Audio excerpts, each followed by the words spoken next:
હે માં, હું તારા શરણમાં છું, હું દીન છું, હું આર્ત છું.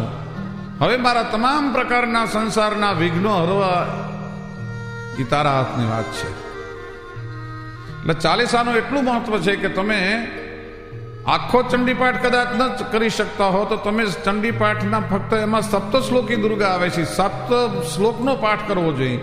પણ કદાચ એ સપ્ત શ્લોકનો પાઠ કરતા ન આવડે અને ચામુંડાની સામે તમે ફક્ત એકવાર, અરે કદાચ દરરોજ એકવાર ન બને તો રવિવાર અને મંગળવારના દિવસે જો આ ચામુંડાના ચાલીસાનો પાઠ કરે, એના તમામ પ્રકારના સંકટ ભગવતી ચામુંડા હરે છે. એ ચાલીસાનું એટલું મહત્વ છે.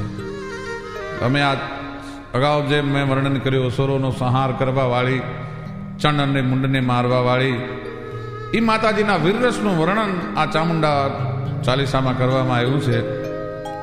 તો